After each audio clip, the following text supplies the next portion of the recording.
Fog number 77 is Mark Hohn. Mark made his Origin debut in Game 1 of the 1993 series and was named in the Queensland side for every match for the next 3 years. Mark's NRL journey started with the Brisbane Broncos in their inaugural year, and he was a member of the premiership-winning sides of 1992 and 1993. Mark played one test for Australia in 1984, coming off the bench against France. 1995 was Mark's final year in the NRL, where he played for the South Queensland Crushers, as well as being an integral part of Paul Vaughton's Neville Nobodies team that won the series 3-0. Well, Mark Hohn, thanks very much for your time. What does it mean to you to be a Fog? It means a hell of a lot. That's probably the first thing. Very proud of it. Very proud of the way you're sort of treated as a Fog. There's a lot of respect, and I think as a Fog you have a responsibility that when you, especially when you play, that you really give your all and give your best and take a lot of pride in the Queensland jersey. You know, I will never forget my first game here. It was at Lang Park in '93, and I came off the bench, and yeah, I was lucky. You're not lucky, I suppose, but I came off the bench, and one of my first touches, I had a good touch, and you know, I had a good strong 10 or 15 metre burst, and hung onto the ball when I thought I was tempted to pass to Gino, but he really wasn't in a better position, so I'm glad I didn't. And so it's great to get that first touch and that first involvement. The crowd was fantastic. The lead-up week was fantastic. And yeah, it's probably the most nervous I've ever been for a game of football. There's a whole lot of expectation, and you want to do yourself proud, and you want to do your family proud, and all those people that, you know, helped along the way, from the early coaches through to the people who did the grounds, and you know, all those people that touched you along the way. And there was a heap of people that you really are very thankful to. Yeah. Well, let's go back to the start. Growing up on the Darling Downs in Toowoomba, you played with the Pittsworth Danes. Take us back to what it was like growing up as a young boy on the Darling Downs. Well, as you know, so that's I think I started playing footy when I was 7, so that makes it 1971. So that was called midgets in those days, and you didn't wear boots until you were till you were 9, in under 9s. So what I remember a lot was actually I remember how I got into footy. You know, I was a little bit chubby, and Mum knew. Two blokes. His name was George Kurtz, and the other one was Max Folks. And Maxie was both ex-footballers, and I think Mum had to be talked to them, and they asked Mum what I was doing, so she nominated me. And I don't think I was much good for the first, few games, but I did win the most improved that year, and was so proud of that trophy. You know, went under the pillow, slept on it, and. Yeah, it really got my teeth into it. I started following it, you know. I remember buying a book called How to Play Rugby League that was written by the great Johnny, the lock from St George. Johnny Raper? Johnny Raper, yeah. Played. So Pittsworth is about half hour's drive from Toowoomba. It's a little country town, sort of 2-pub, grain farming, sort of dairy community. So I played with Pittsworth right through to first grade. Made my first rep side when I was 11. That was the Darling Downs rep side, which toured New Zealand, which was a fantastic trip to go on. They did it every 2 years, and the players got billeted out with billets in New Zealand, and our parents got to come along as well. So that was fantastic. And then in Queensland, we had a carnival up in Cairns for the under 12 schoolboy sides. And made the Queensland team from that carnival. Had two months living in Brisbane. Funny enough, we actually got billed out in Brisbane for 2 months in preparation for a 3-match series against New South Wales. So I stayed with the Deutschman family from Carina. They had a boy that was in the team. Really lovely family. I think they took me to my first interstate match back in the day, and loved it. So I really got passionate about the Queensland New South Wales thing, and went to, after that, I think Mum and Dad were very happy to drive us down from Pittsworth, which it's a 2-hour drive, and country people it's not that much, but for a lot of people it is. So we would do that regularly. Had the horrors of when we had New South Wales down, and thought we were going to win and lost in the last 20 minutes. After that was the Tom Eridonicus and Greg Oliphant fight was in that game. And so really, loved my football growing up. I played Australian schoolboys in year 12, and I did play, Queensland schoolboys in year 11 and 12.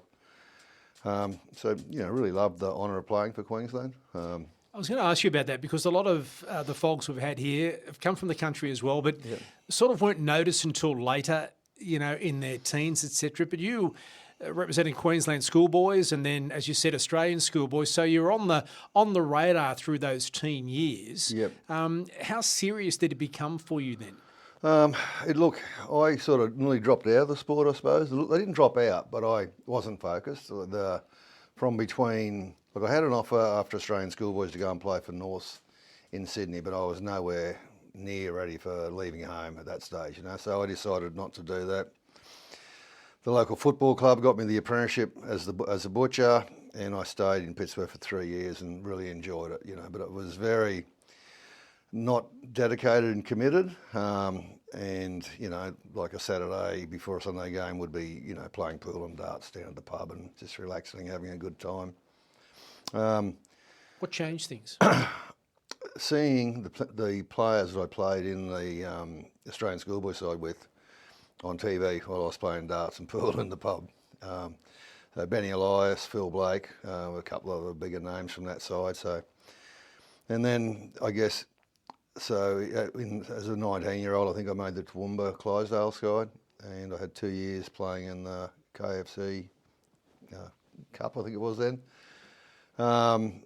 Made the Queensland countryside in 1984, so it would have been 20. Toowoomba beat Great Britain. Valley saw that game, and Peter McQuirter offered me an opportunity to come to Brisbane. It's probably when I started taking it serious again. And then, just sort of, I think I was very happy to be playing first grade Valleys the first year. Second year, I thought maybe I could play some rep football. Because there's no Broncos at this stage. No, there wasn't, So, and then third year, I did play some rep football with the Queensland residents team, which toured New Zealand as a prelim for playing against the New South Wales based Queensland team, So that was 1987. I was a shadow player for Queensland in 87. So it was going pretty good. And then it actually took me till 1993. So 6 years later, I made my debut for Queensland. So it wasn't like I wasn't trying through those years. I probably just wasn't doing enough. I was a regular first grader at the Bronx, and we had a great team, I suppose. But so I really valued the opportunity when I did get a chance to play in 93, 94 and 95, that's for sure.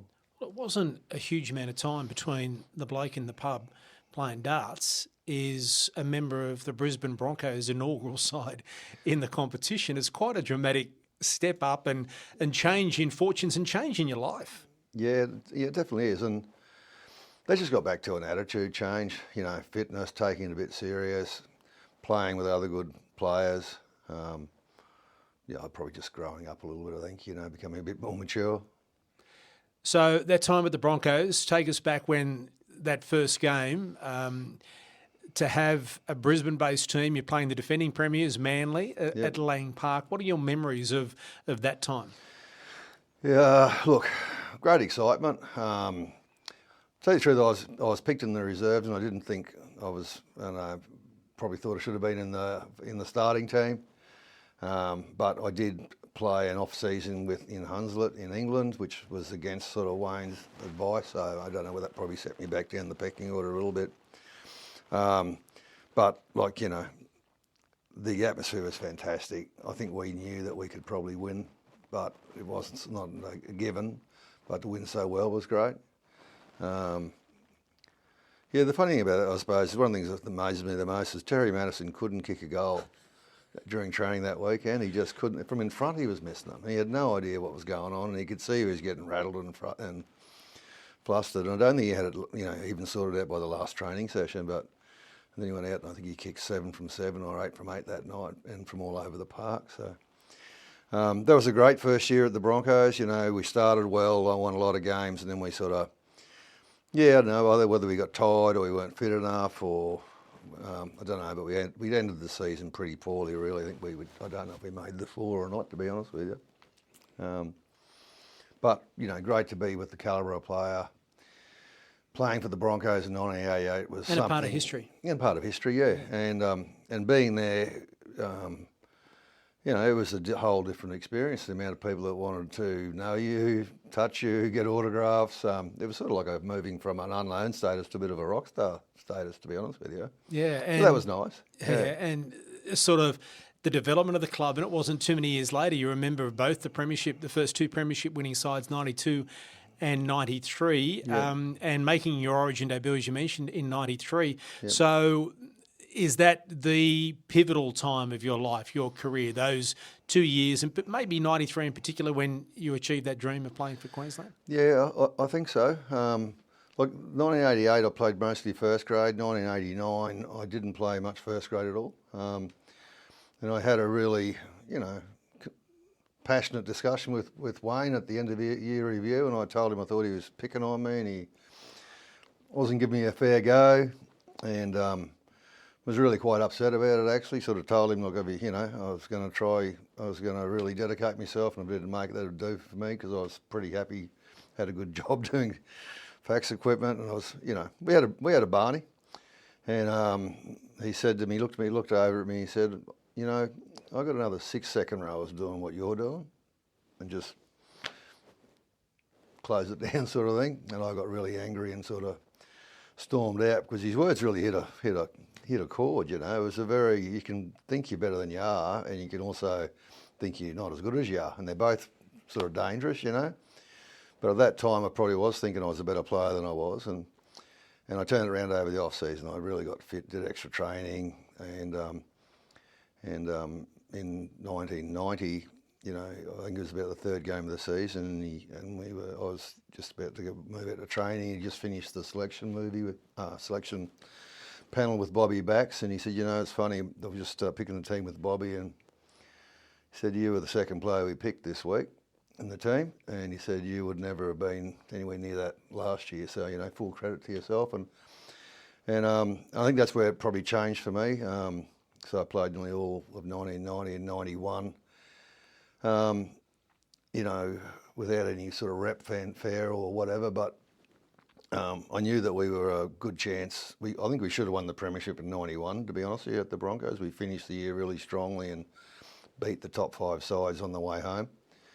But it wasn't to be, but 92 was our year, and that was fantastic. We were very confident. Wayne was a great coach, there's no doubt about that. He knows how to get the best out of his players, and he's a great bloke. And that meeting changed your life, didn't it? It did, yeah. I needed to be told that. Yeah, I did. And it's sometimes not someone else's fault. It's quite often it's probably not someone else's fault, actually. So it really did. So my career they just changed, I suppose. I think at the Broncos we had a lot of players that were really good with their hands on the ball, very strong attacking players, and we probably didn't need that. I was probably trying to do that, and I think what we needed then was blokes that would get the hard yards, get us over the advantage line, and play a more, a simple style of game. So that's what I became, I guess, at the Broncos. But it's what kept me in first grade by doing that. I've spoken to a few players that were in that 92 side with you, and one of the things they talk about is returning to Brisbane and the response. What are your memories of the number of people that were waiting for the team to return? Yeah, it was amazing, when the plane landed, they had the water cannons across the plane, so, what's going on with that? Then you get off and you go through going through the airport itself, through the terminal. I had a girlfriend, I think, was, with me, and she actually started crying from the amount of people who were trying to backslap me and the other players that were actually hitting her. She was got quite frightened by it, and then we got into the bus, and the airport drive's a long drive, of course, and there was people lined up all the way, into Brisbane, and then King George Square was just, thousands again there, and then really getting up to the Broncos clubhouse, it was, I'd never seen anything like that before. Hey, and like really was, the security staff were having a hell of a time keeping people out of the area that was reserved for the players and their families, etc. And it's no wonder though, because I mean they had a great party there while the game was on, and they were ready for 4 or 5 hours in the hot sun drinking rum and Forex isn't going to leave you you'll be fired up after that, I'd imagine. Well, it says something about the team too, that you're able to refocus and win the premiership the next year as well, and not sort of rest on your laurels. But 1993, you mentioned, selected to play for Queensland for the first time. When did you start thinking about that you were good enough to play Origin and wanted to play Origin, and believed that you weren't too far away? Yeah, like probably 91 and even 92. I thought I knew I was pretty close those years. But, you just got to do something a bit more special just to get the eye then. So, look, I was just, very keen. Sometimes you need a bit of a push too, and from another player. I actually think that in the first year that I played Origin 93, I think it might have been Glenn Lazarus, who was obviously playing for New South Wales. I think he said to one journo, he said, I don't know why Queensland haven't been picking Mark Hohn. And it's funny, that can just be the little bit of people start to think about it, it just happens when it happens, I guess, at the end of the day. But you've really got to put yourself in that position where you've earned your spot and you're, doing a great job in that role. Helps if you've got a bit of versatility too, I think, and I was able to play front row and second row, so... Where were you when you found out the news, and who was the first person you told? I think I was at home. Ross Livermore rang me back in those days. Ross, he was a great character and a good man. And it would have been my parents, probably for sure. Yeah, because they just did a lot of miles. They loved footy. Dad was a good sportsman. He boxed for Queensland, and I had an uncle that was that played hooker for Queensland, and luckily enough, we had coaches all through our juniors who were just, good footballers in their day that coached and gave back to the game. So they were all the people that you think about. And what was it like walking into camp for the first time and getting your gear for the first time? Yeah, fantastic. So, look, that's one thing I loved all through my footy career was getting a Queensland tracksuit. And generally a Queensland carry bag, and that Queensland carry bag you got to use day in, day out for years. You're so proud to have it, and the tracksuits got worn everywhere, of course. So, I don't know, it just felt great,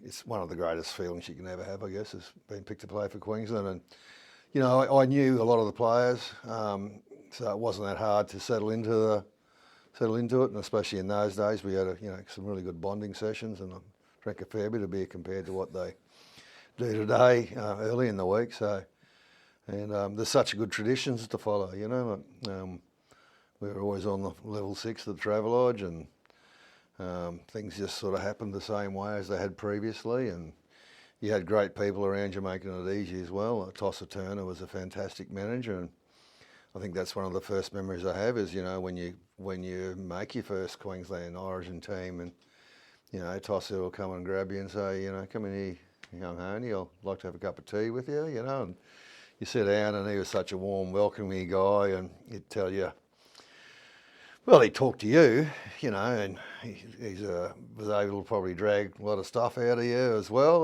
but no doubt he was probably, taking your measure a little bit to work out the best way that he thought he could possibly add value to you while you're in camp, and, if you're nervous, he'd probably settle you down. Whatever, a very good man and a very good manager, And the game itself, what was that like, and how long did it take you to acclimatise to, I suppose, to Origin?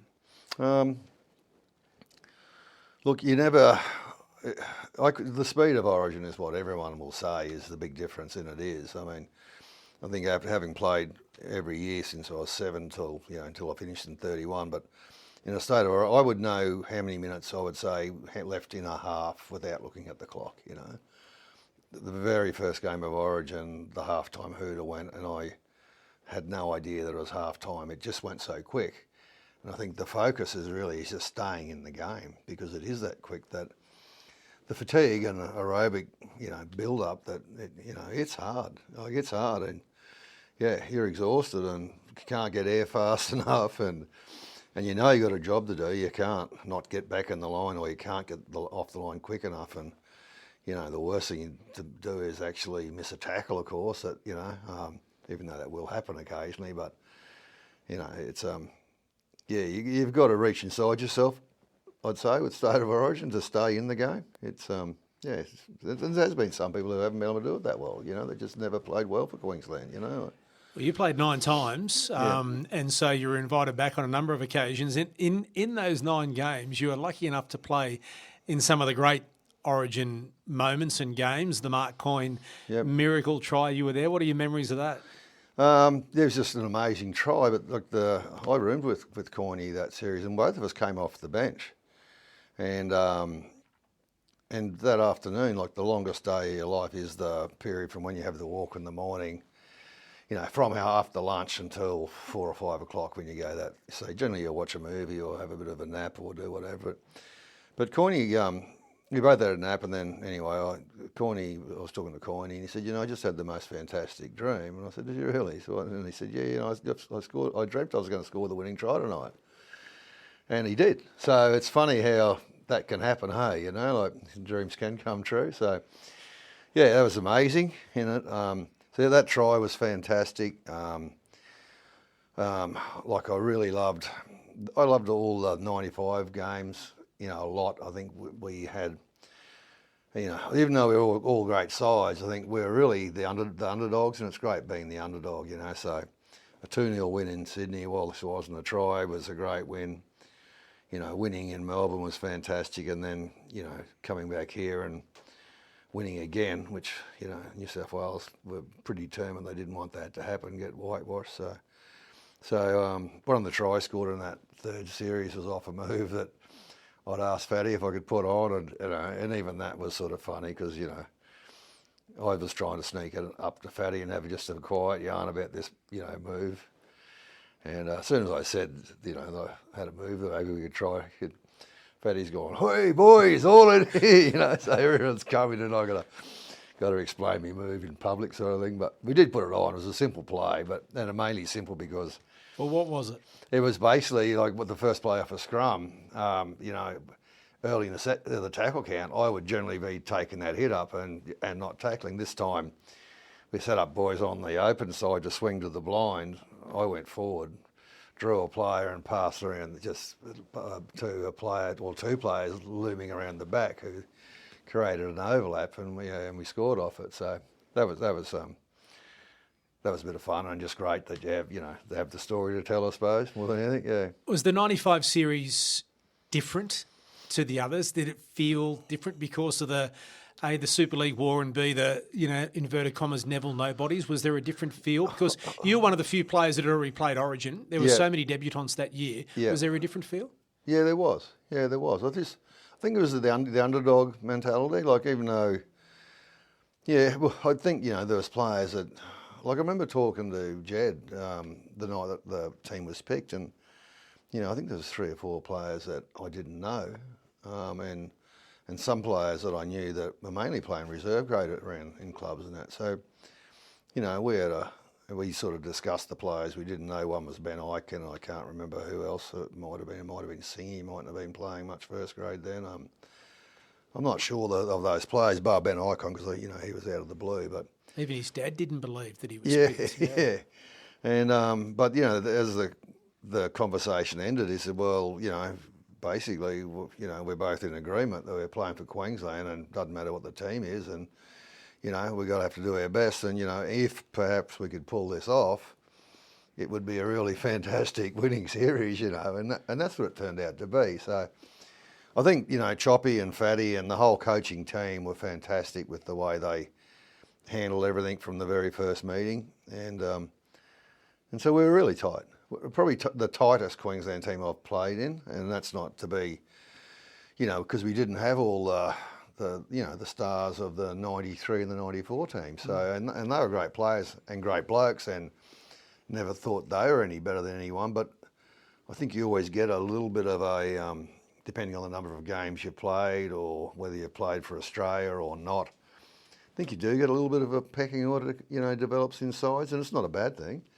But in this team, there was no pecking order. It didn't matter who sat next to who on the bus, and we were, totally committed to trying to win for Queensland, I suppose. And the irony of too is that while some players, that was their only series, and some only went on to play, another couple of games, we had Matt Singh make his debut and go on to be, play 24 games. Robbie O'Davis go on to forge a great Origin career. So many players from that series went on to represent Australia as well after that. So the Neville Nobodies turned into some pretty handy players. Yeah, and that's exactly what happened. Like, the thing that gave us some confidence is that there was myself and Gavin and Gilly and Gary Larson and Billy Moore. I think Lammy had a few games, and Dale Shearer, and Mark Hohn. So we actually had a fair bit of experience, but we didn't have all the Australian players that they did. But we probably had a better crop of young players coming through than what they did. And that helped a lot. And I think the other thing that was a big thing and a big result for us, in my opinion, the guy who, we won the first game 2-0, and Rowdy had a great game, but Rowdy got hurt for games 2 and 3. And to me, Jason Smith was the person who, took us from winning 2-0 and maybe not winning again to winning well in the second game and winning well in the third game. Very skillful player. Yeah, and I think he'd played 5'8" before, but he was always could play anywhere. So so thanks, Smithy, for that one. Not trying to pump you up too much there, mate, but it was huge, I think. Yeah. Who had the biggest influence on your career? Well, apart from the early coaches, so there's a lot there. So there's my Uncle Nev, there was George Coote. There was Dick Pascoe, his son Bruce Pascoe. Then there was Gary Sutton. So they were all Pittsworth people, fantastic. Don Oxenham was our Toowoomba coach, and Cracker McDonald was the chairman of the Toowoomba Rugby League. Got a lot from those guys. Peter McQuirter was fantastic for me at Valleys, and then Wayne Bennett was obviously really good. And Bobby was a good coach too. But I think the major influence, I suppose, is probably when I really started to, get into the big leagues was, Peter McQuirter and Wayne Bennett. And I suppose I probably had longer with Wayne Bennett, and so I'd probably say Wayne was the best coach that I was coached by, but not far behind Peter McQuirter. I'm just wondering, Mark, if you could go back to that pub on the Darling Downs playing darts and having a beer on a Saturday afternoon, watching some of your former schoolboy mates playing and thinking, that could have been me. Yeah. And then fast forward, it was you. You've played 9 Origin games for Queensland, a member of that 95 Neville Nobodies triumph. You played for Australia. You won 2 premierships with the Brisbane Broncos. You're an inaugural member of that side and the South Queensland Crushers side. Yeah. Can you believe, if you take yourself back to that bloke staying in the pub, that you could achieve that with just the right attitude? Yeah, look, I'm really proud of it, but I'm sort of think that for me, that was what I needed. I didn't stop playing footy. I just probably had some time off of the seriousness of it, even though I was playing first grades. That it's amazing what you can do if you actually start to set goals and set some key things that are going to have to happen for you to achieve those goals, and that's probably, the big difference is moving from, casual to, this is my goal and I'm really going to work hard for it. Well, Fog number 77, Mark Hohn, congratulations on a wonderful career, and thanks so much for your time. Thank you. Thank you. Thanks for watching this episode of the Fog's Queenslander podcast. If there's a Fog you want to hear from, leave a comment to let us know. And don't forget to like and subscribe so you don't miss any of our videos.